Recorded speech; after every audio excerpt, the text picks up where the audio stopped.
Assalamualaikum warahmatullahi wabarakatuh. Waalaikumsalam.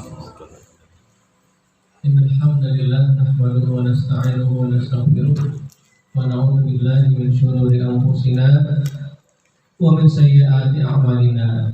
May yahdihillahu fala mudilla lahu wa may yudlil fala hadiya lahu. Asyhadu an la ilaha illallah wahdahu la syarika lahu wa asyhadu anna Muhammadan abduhu wa rasuluh sallallahu alaihi wasallam. Ya ayyuhalladzina amanu taqullaha haqqa tuqatih wa la tamutunna illa wa antum muslimun.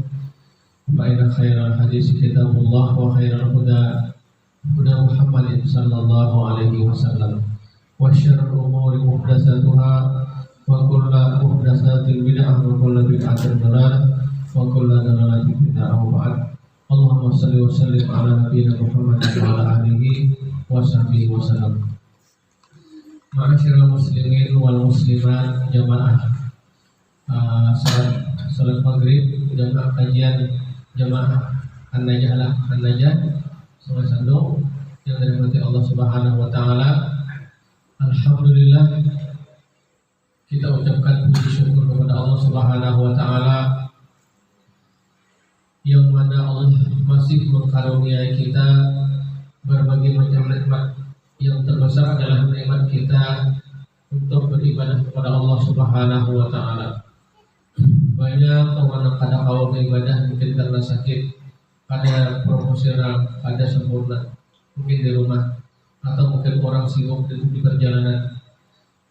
Tapi alhamdulillah kita sangka baik aja karena mereka juga mungkin singgah di masjid dan sebagainya. Dan kita alhamdulillah kawan mengerjakan dengan sebaik-baiknya. Itu adalah merupakan semata-mata karena izin dari Allah Subhanahu wa taala. Telah tertulis dalam kitab Lauhul Mahfuz, simpulan sembahyang di sini sudah tertulis dan kita diizinkan untuk salat berjamaah.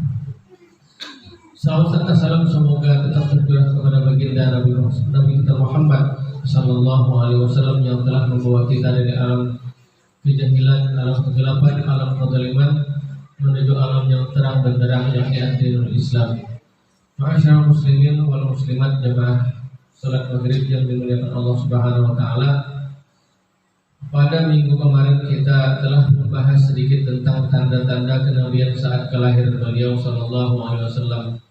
Di antaranya ada yang sahih, ada juga yang tidak sahih. Yang sahih, walaupun ini juga diperdebatkan oleh para ulama, yakni beliau dilahirkan oleh ibunya, Ibunda Aminah, kata beliau, dan ketika lahir ia berada dalam keadaan kedua tangannya di tanah dan mengangkat kepalanya ke arah langit. Dalam riwayat lain bahwasanya ketika ibunya melahirkannya, ia meletakkannya di bawah sebuah periuk dari batu sebagaimana kebiasaan orang-orang jahiliyah. Pada pagi harinya ternyata periuk batu tersebut telah terpecah dua dan ia telah menatap langit dengan kedua matanya. Wallahu a'lam. Dan masih banyak lagi riwayat yang lain tetapi ini dalam makna bahkan mungkin mungkar dan seterusnya. Kita lanjutkan yakni tentang penyusuan Rasulullah sallallahu alaihi wasallam.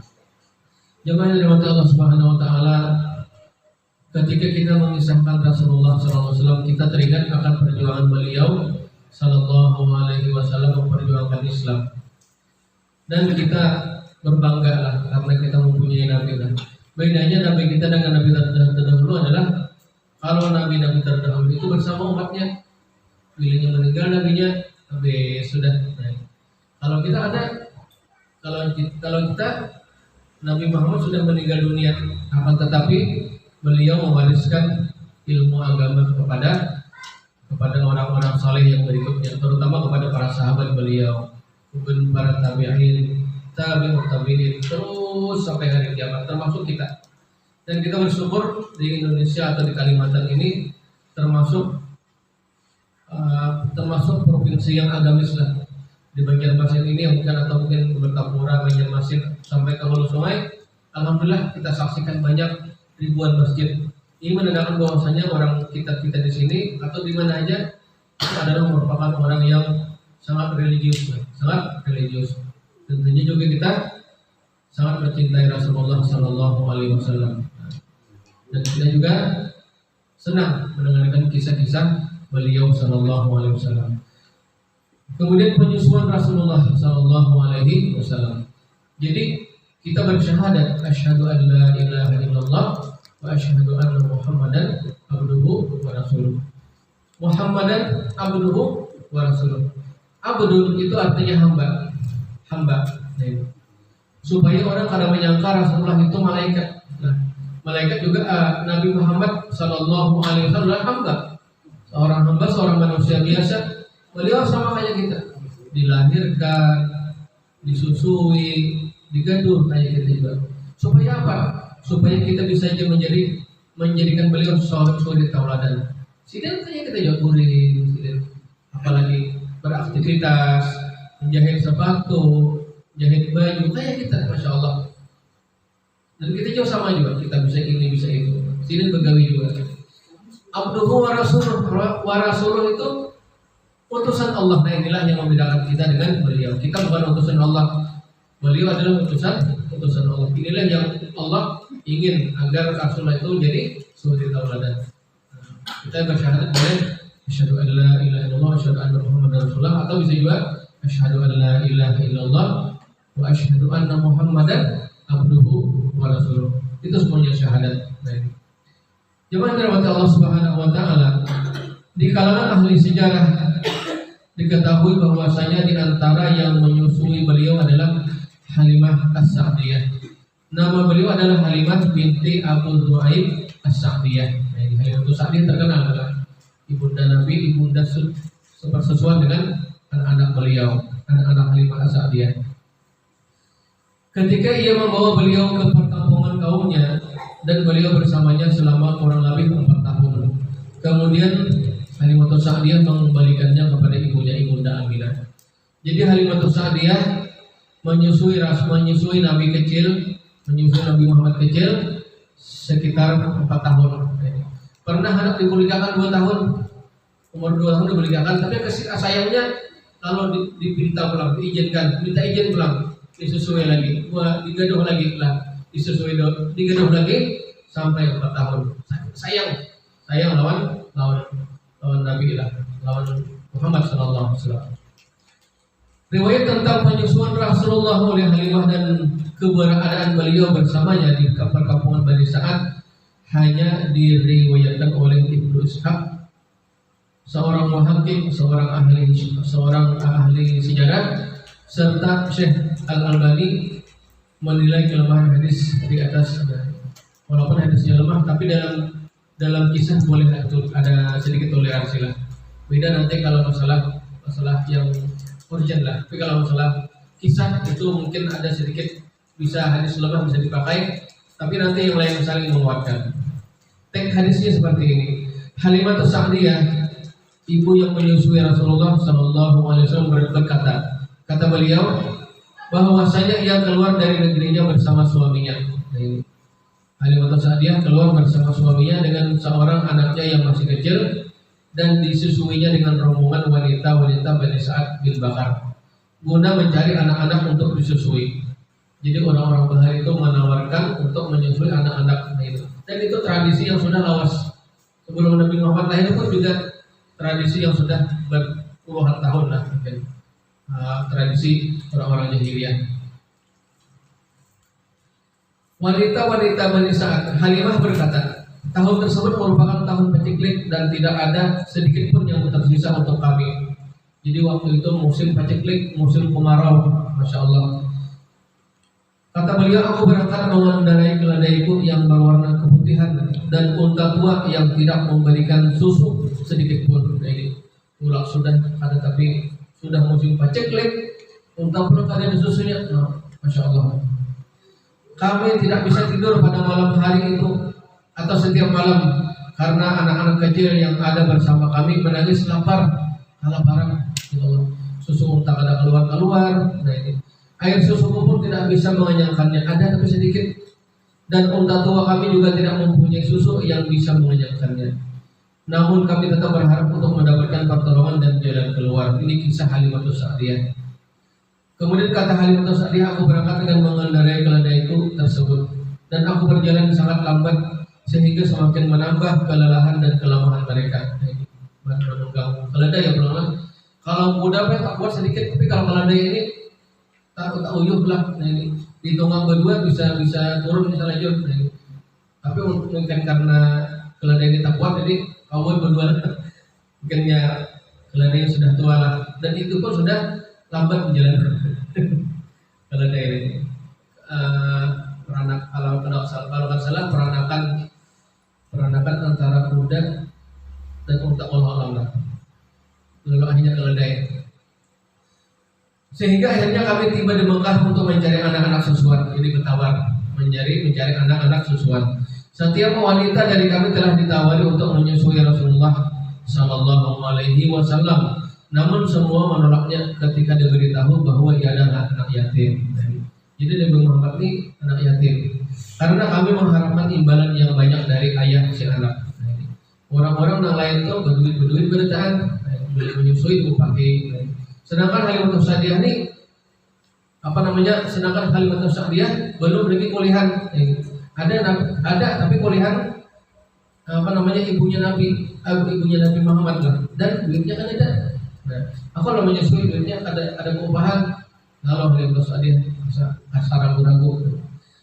Karena kami ujar sini mengharapkan imbalan yang banyak dari si ayah si anak. Maklumlah karena Halimatus Sa'diyah juga sedang mengalami kesulitan ekonomi lah, hendak dapat upah. Kami berkata, anak yatim, ini yang Halimatus Sa'diyah, memangnya apa yang bisa kita perbuat oleh ibu dan kakeknya? Kita ada duit dah, dengan anak yatim lagi kita kalimat pertama. Karena itulah kami tidak mau mengambilnya untuk sementara waktu lah. Setiap wanita yang datang bersamaku telah mendapatkan anak susuan kecuali aku. Sebentar sudah di kampungku sudah hampir ada lagi lain pada aku aja lagi. Nah ini yang mendapati anak disusui. Dan ketika kami telah memutuskan untuk pulang, nah di sini aku berkata kepada suamiku, wahai suamiku, demi Allah aku tidak sudi pulang bersama teman-temanku tanpa membawa anak yang bisa aku susui. Ujar Halimatus Sa'diyah, demi Allah aku akan kembali kepada anak yatim tersebut dan membawanya. Nah ini ada dia lagi tolak. Nah, jadi terakhir tapak baiknya anggaplah tapak salah. Ia berkata, tidak salah jika engkau ingin melakukannya. Semoga Allah memberi kita keberkahan melalui anak tersebut. Ini suaminya lah. Halimah berkata, maka aku pun pergi kepada anak yatim itu untuk mengambilnya. Jadi Halimah Sa'diyah mencoba untuk mengikhlaskan diri biar yang ada upahan dan ada keberkahan. Disinilah keyakinan Halimatus Sa'diyah kemudian didukung oleh suaminya. Halimah berkata, maka aku pun pergi kepada anak yatim itu untuk mengambilnya, dan tidak ada yang menyebabkanku mengambilnya selain karena aku tidak mendapatkan anak yang lain. Ini gara-garanya. Karena Halimatus Sa'diyah tidak mendapatkan anak yang lain selain Nabi Muhammad Sallallahu Alaihi Wasallam, dan ada upahan.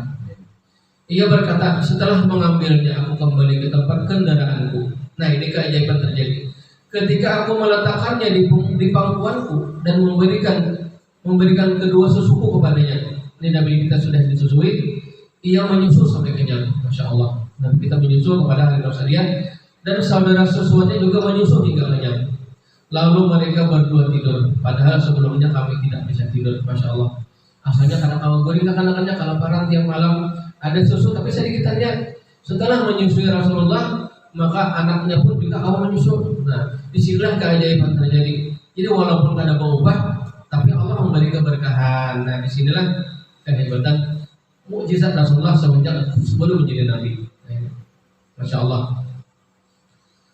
Lalu suamiku pergi kepada unta tuanya dan ternyata susunya penuh. Inilah kehebatan. Jadi ternyata unta tua yang lemah tadi sudah susunya penuh. Nah ini biasanya diperas itu banyak susunya lah. Unta bini lah. Lalu ia segera mengarahnya dan meminumnya, dan aku pun minum bersamanya hingga kami kenyang, dan kami pun melewati malam tersebut dengan indah. Walaupun ada upahan, ada diupahi, akan tetapi mereka sekeluarga mendapat keberkahan menggaduh Rasulullah, menyusui Rasulullah Shallallahu Alaihi Wasallam. Ia berkata pada pagi harinya, suamiku berkata, demi Allah, wahai Halimah, ketahuilah bahwa engkau telah mendapatkan anak yang penuh berkah. Masya Allah.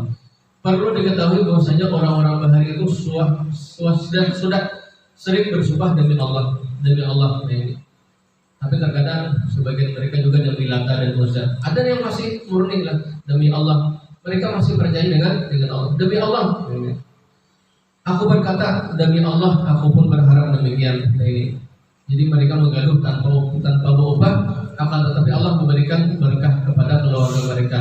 Susunya penuh, anaknya kenyang, dan mereka berdua bisa tidur, anak beliau dan Nabi kita Muhammad Sallallahu Alaihi Wasallam. Ia berkata, kemudian kami berangkat dengan mengendarai keledaiku dan aku membawanya bersamaku. Membawa Nabi, dibawa Nabi di keledainya. Demi Allah, aku mampu melewati rombonganku tanpa ada satupun dari mereka yang sanggup menyusul. Ini tadi terlambat, untanya, keledainya, ini kebalikannya, kalau bukan keledai yang tua tadi, yang lambat tadi, berdahulu, entah itulah keajaiban. Berdahulu mendahului rombongan yang lain. Orang terdahulu sudah, seorang terdahulu. Ternyata setelah menyusui Rasulullah, langsung keledainya mengapung. Masya Allah. Sampai-sampai hubungannya sarikan dulu. Masya Allah. Bahkan teman-temanku berkata kepadaku, wahai putri Abu Du'aib, wahai Halimah, celak ini perkataan orang-orang Arab. Celakalah engkau. Tunggulah kami. Ada hibah menjadi dalam.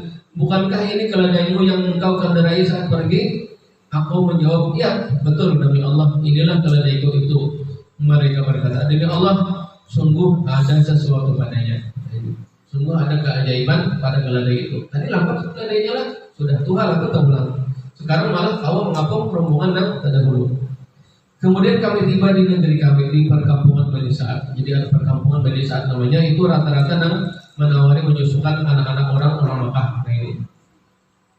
Jadi Makkah itu kota.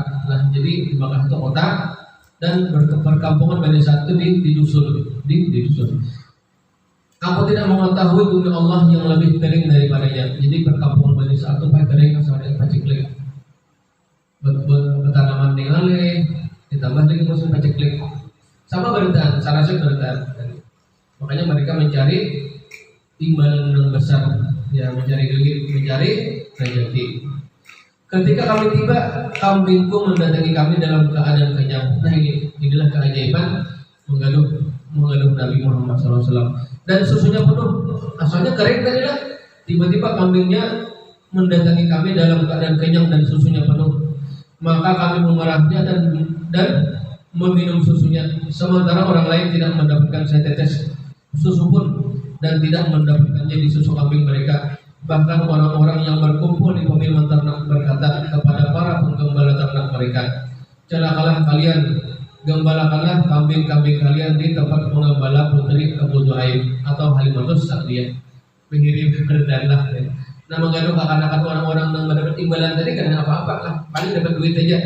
Cuman kambingnya masih kelaparan, karena itu musim paceklik. Nah jadi hendak tukar makanan ke kota lah. Namun sorenya kambing-kambing mereka kembali dalam keadaan lapar tanpa mengeluarkan susu setetes pun. Sudah berparak, sudah di sekitar rumah Halimatus Sa'diyah, kambing-kambing tadi diternakan masih dapatlah. Hanya Halimatus Sa'diyah saja yang diberi kelebihan, yang lain kada. Karena menggaduh Rasulullah Sallallahu Alaihi Wasallam. Sementara ujar Halimah, kami pulang dalam keadaan kenyang dan air susunya banyak, Masya Allah. Kami senantiasa mendapatkan tambahan nikmat dan kebaikan dari Allah hingga masa 2 tahun telah berlalu dan aku pun menyambutnya. Ia tumbuh berbeda dari anak-anak yang lain. Ia belum berusia 2 tahun, namun ia telah menjadi anak yang tegak. Nabi dijaga dari Allah dari sejak bayi sampai meninggal, bahkan sampai hari kiamat. Halimah berkata, kemudian kami membawanya kepada ibunya sementara kami lebih menginginkan ia tetap bersama kami. Oleh karena sudah 2 tahun lalu dinikahkan ke mamanya, tapi hati terasa mantap lagi gaduh ulang. Hanya yang mana sudah. karena melihat keberkahan yang ada pada Nabi Shallallahu Alaihi Wasallam.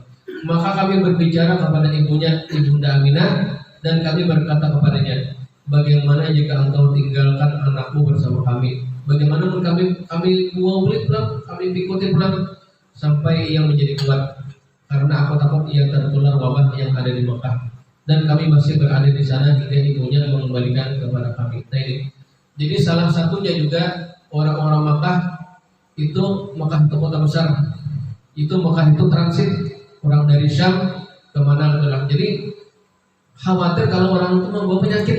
Nah ini, maka satu-satunya jalan adalah mengasihkan anak ke dusun. Nah ini, mengasihkan anak ke dusun supaya jangan tertular penyakit.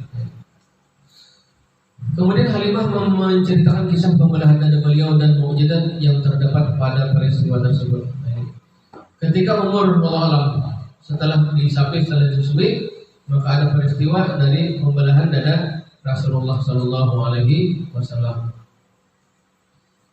Adapun yang dikatakan tentang isnad dalam dari riwayat ini, namun yang tidak didahulukan adalah kepastian susunya Rasulullah Sallallahu Alaihi Wasallam di perkampungan Bani Sa'ad, karena riwayat yang sahih sesuai dengan riwayat Ibnu Ishaq yang menyatakan bahwasanya peristiwa pembelahan dada telah terjadi pada Rasulullah Sallallahu Alaihi Wasallam saat beliau masih kecil dan disusui di perkampungan Bani Sa'ad. Begitu pula dalam riwayat Al-Hakim, Ahmad, Ibnu Ishaq dan Sa'id bin Bakar, dan dalam hadis yang diriwayatkan oleh Ibnu Ishaq dengan isnad yang hasan, utusan dari Hawazin berkata kepada Rasulullah Sallallahu Alaihi Wasallam saat beliau berada di Ja'ranah dan dalam perjalanan pulang dari Hunain, sesungguhnya dalam tawanan terdapat bibi-bibi dari pihak ayah dan ibu dan saudara sesusuanmu yang pernah mengasuhmu. Dalam riwayat ini terdapat isyarat bahwa penyusuan Rasul dilakukan oleh penduduk wilayah yang ada di Taif, yaitu Hawazin, yang di sana terdapat Bani Sa'ad, kaum dari Halimah binti Abu Nu'aim. Jadi kepas Rasulullah itu disusui di perkampungan Bani Sa'ad, yakni oleh Halimatus Sa'diyah. Adapun nanti kisahnya bermacam-macam. Baik. Dan diriwayatkan oleh Ibnu Sa'ad bahwasanya Nabi disusui di Bani Sa'ad bin Bakar, dan di dalam riwayat lain dari Ibnu Sa'ad bahwasanya ibunda Nabi Sallallahu Alaihi Wasallam beliau menyerahkan beliau kepada wanita dari Bani Sa'ad yang menyusui beliau. Ditambah lagi dengan riwayatnya mengisyaratkan tentang kedatangan kedua orang tua susuannya kepada beliau, serta ketika beliau mengenali Syaimah, saudari susuan beliau yang dibawa kepada beliau dalam rombongan tawanan perang Hunain. Syaimah ini anak Halimatus Sa'diyah. Nah, ini Syaimah anak Halimatus Sa'diyah. Nah, anak Kamalangun karena Syaimah, anak Sa'diyah Syaimah Latifah. Mungkin mengambil dari anak Halimatus Sa'diyah. Ada kisah yang menarik. Syaimah ini waktu bermainan kekanakan, Nabi masih imut-imutnya mengikut tangan Syaimah. Bebalan. Syaimah itu sudah seumuran Nabi lah kira-kira. Nabi sudah tua juga. Syaimah ini penandulan Nabi, tapi Nabi kan penandulan Syaimah. Pas ketika itu Syaimah lagi ditawan. Wahai Rasulullah, penandulan adalah aku. Mulai dari jam kita. Ada penandulan, aku Syaimah. Saudara saya sesuatu. Enggak ada gambar ya. Banyak itu. Kan ikut apa nih? Bebalan masih lah bebalan. Jika kita ikut baharin, lalu Nabi tersenyum. Artinya apa? Artinya kita saudara sesuatu. Saat itulah nanti ada kisah tersendiri. Nah, Nabi itu membukakan ketika bertemu dengan Halimatus Sa'diyah bersama anaknya Syaimah, itu Nabi membukakan hamparan permadani, Masya Allah. Permadani dihampar, permadani karpet dihampar, kemudian mama jadilah, Masya Allah. Diragapnya kan boleh meragap mama mau. Mama ulun jadinya kadang-kadang lah, karena itu mama sesusuan Nabi. Nah, ini Masya Allah. Begitu beliau memuliakan ibu sesusuan. Sama ya kayak wanita juga lah. Lawas dari pertemuan.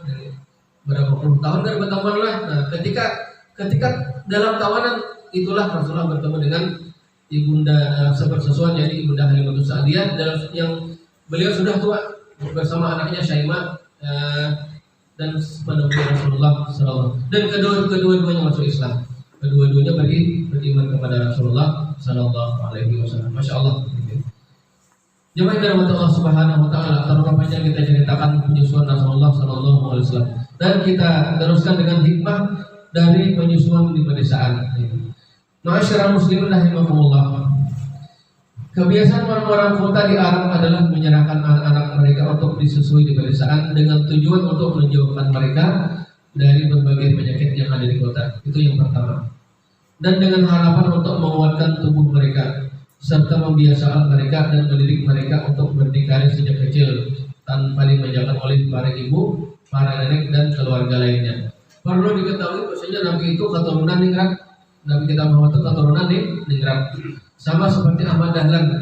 Jadi Nabi kita itu orang-orang keturunan para bahasa kitanya ini para pejabat negara lah. Walaupun bahari kadang belum ada negara, tapi bahari hanya kayak semacam ya kayak kelompok-kelompok lah. Salah satunya adalah kaum Quraisy lah.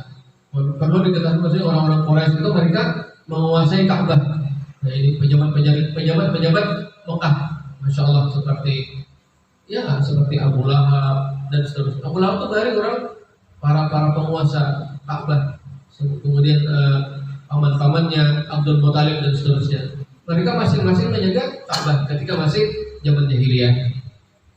Supaya jangan dimanja lah, namanya Nabi digaduh oleh mamanya, digaduh oleh abahnya, manja kan, lalu diserahkan ke perkampungan dusun yang di situ tidak ada kemewahan.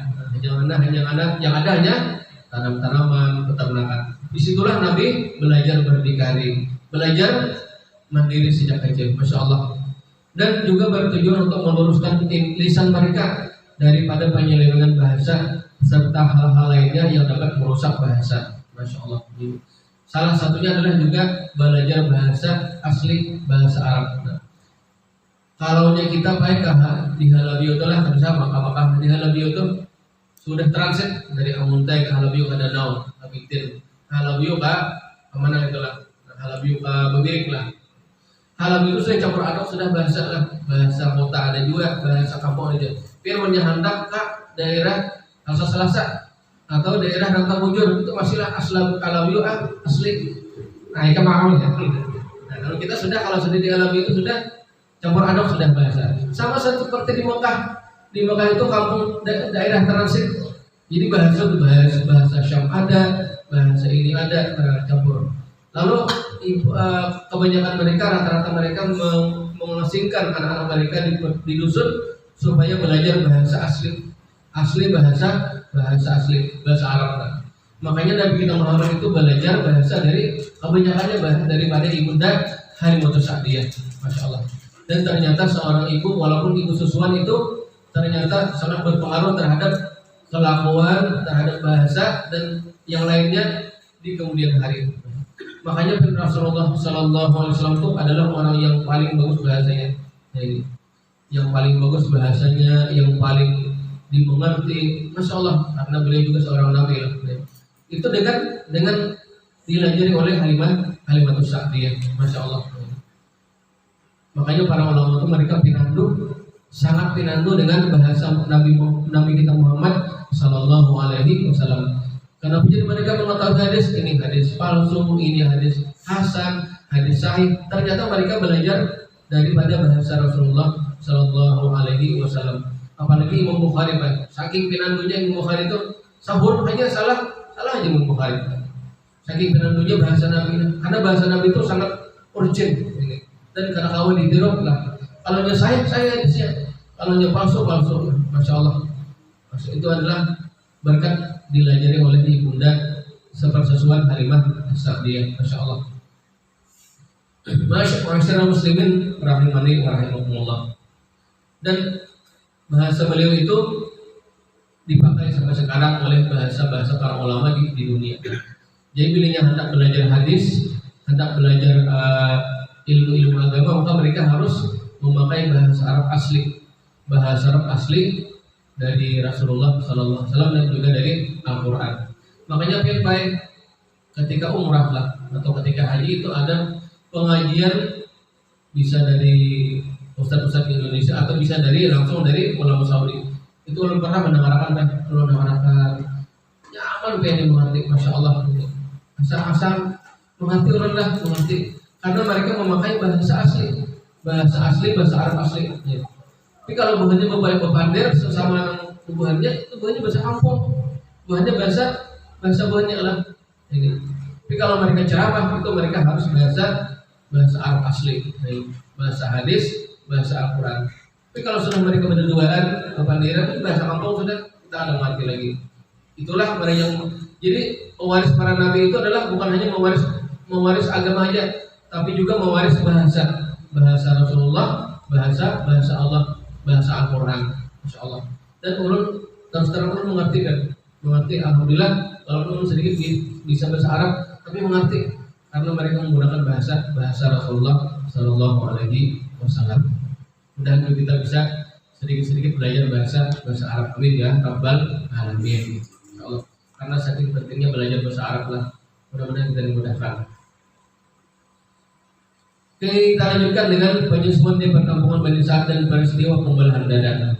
Ketika Rasulullah SAW berada di perkampungan Bani Sa'ad, beliau mengalami peristiwa pembelahan dada, sebagaimana yang dijelaskan oleh Abu Nu'aim oleh Ibnu Katsir, dan teksnya adalah, kata beliau, pengasuhanku berasal dari Bani Sa'ad bin Bakar, yakni kampung Halimah As-Sa'diyah.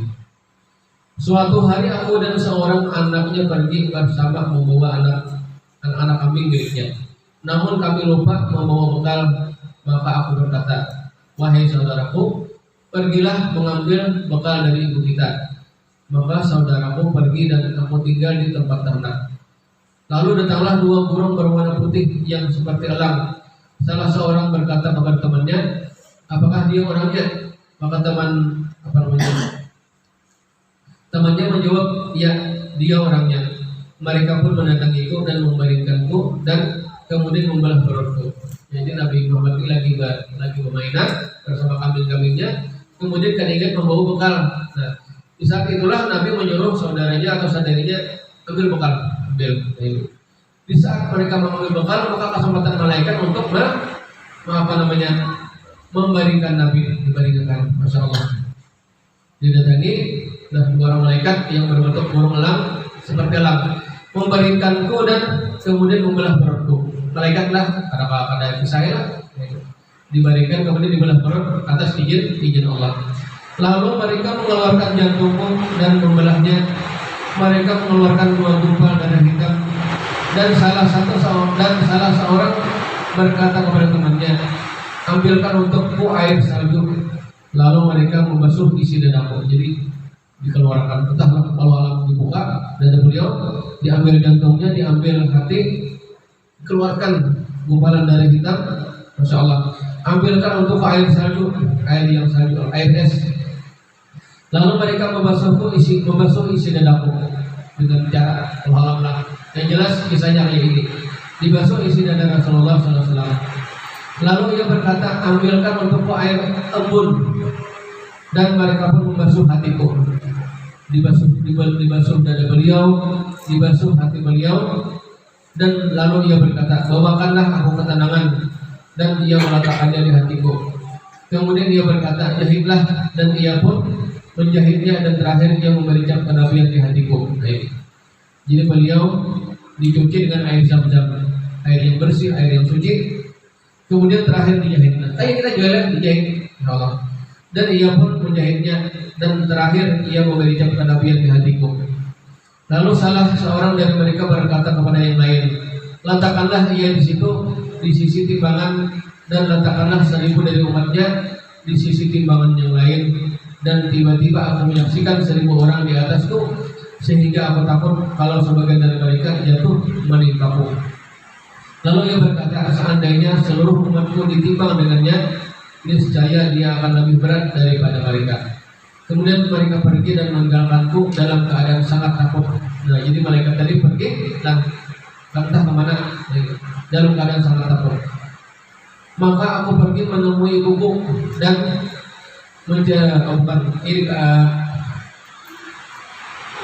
saudaranya Nabi, saudara sesuai Nabi, pergi dan meninggalkanku dalam keadaan sangat takut. Maka aku pergi menemui ibuku dan menceritakan apa yang aku alami. Maka ia berkata, Aku memohon perlindungan untukmu dari Allah. Lalu ia segera menyiapkan untanya dan membawaku di atasnya, dan ia berkendara di belakangku hingga kami menemui ibuku. Ia berkata kepada ibuku, aku telah menunaikan amanahku dan tanggunganku. Lalu ia menceritakan apa yang aku alami, namun itu tidak membuat ibuku cemas. Dan ia berkata, sungguh ketika aku mengandungnya, sebuah cahaya keluar dariku yang menyinari istana-istana Syam. Ini ketika pembelahan dada itu, maka anak-anak anak-anak dari Halimah Sa'diyah mengisahkan mamanya, Mbak, kita menikahkan aja anak Muhammad, kita menikahkan aja mamanya.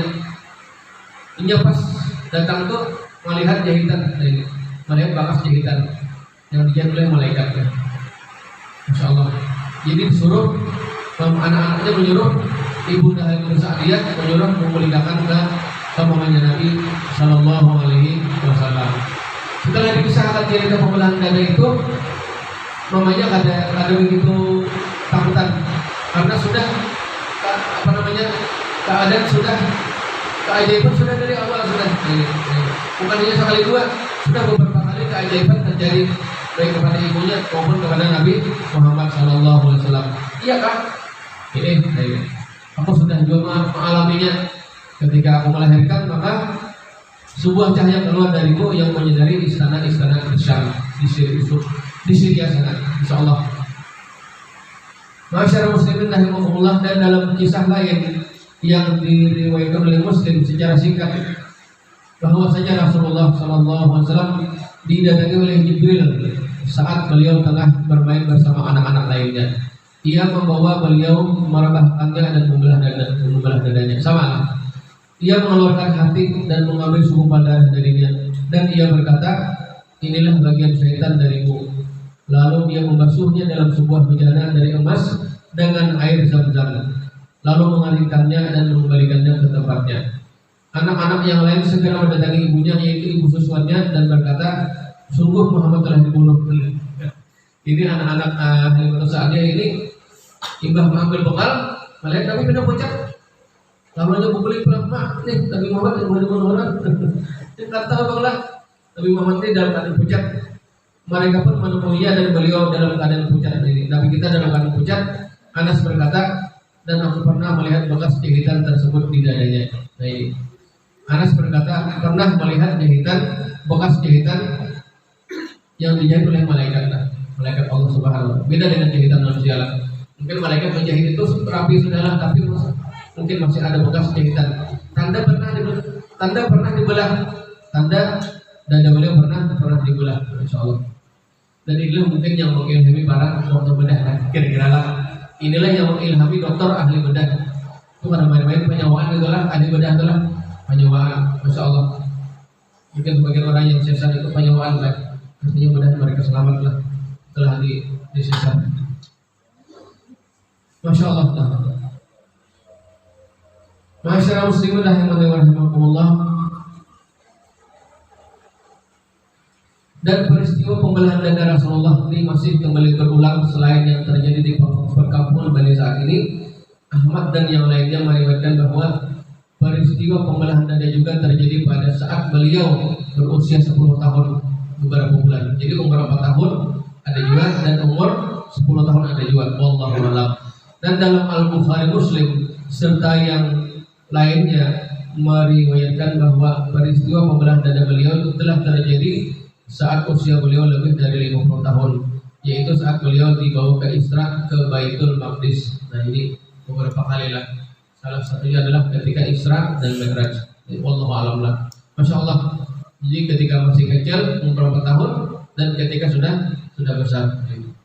Jadi Rasulullah ini benar-benar utusan Allah Subhanahu wa Ta'ala. Jadi beliau itu ditemani oleh malaikat itu adalah atas izin Allah Subhanahu wa Ta'ala. Atas izin Allah Subhanahu wa Ta'ala. Al-Dhahabi menyebutkan bahwasanya riwayat yang menunjukkan bahwa peristiwa pembelahan dada terjadi 2 kali pada masa kecil dan saat peristiwa Isra, dan ada juga yang menyebutkan bahwa itu terjadi 4 kali. Wallahu a'lam. Artinya beberapa kali, ada yang mengatakan 2 kali, ada yang mengatakan empat kali. Semuanya dilakukan oleh malaikat atas izin Allah Subhanahu wa taala. Hikmah pembelahan dada. Yang pertama adalah dapat dilihat bahwasanya peristiwa ini merupakan sebuah pernyataan akan posisi Rasulullah Sallallahu Alaihi Wasallam dan sebuah persiapan bagi beliau untuk mendapatkan penjagaan dalam menerima wahyu sejak masa kecilnya dengan cara-cara yang dapat dilihat, sehingga itu bisa lebih dekat dengan keimanan agar mereka bisa mempercayai risalah beliau. Jadi Nabi itu dibelah dadanya adalah demi untuk mendapatkan wahyu dari Allah Subhanahu wa taala agar orang percaya kepada beliau sallallahu alaihi wasallam. Yang kedua adalah dalam peristiwa tersebut terdapat penjelasan tentang persiapan Allah untuk hamba dan rasulnya agar siap menerima wahyu dari Allah Subhanahu wa taala. Yang ketiga, peristiwa itu menunjukkan penjagaan dari Allah Subhanahu wa taala terhadap rasulnya dari berbagai keburukan tabiat manusia dan bisikan syaitan. Dan ini merupakan perlindungan yang diberikan Allah kepada nabinya, terutama Nabi Muhammad sallallahu alaihi wasallam. Seluruh nabi itu dijaga oleh Allah Subhanahu wa taala, dan juga Rasulullah Nabi kita Muhammad juga dijaga semenjak masih kecil sampai tua. Jadi beliau memang seperti manusia biasa, tapi beliau dijaga daripada dosa. Ini bedanya. Kita ini kadang dijaga, namun kita juga tetap harus berlindung daripada dosa dan maksiat. Masya Allah. Mudah-mudahan hikmah kisah-kisah Rasulullah ini bisa menggugah semangat kita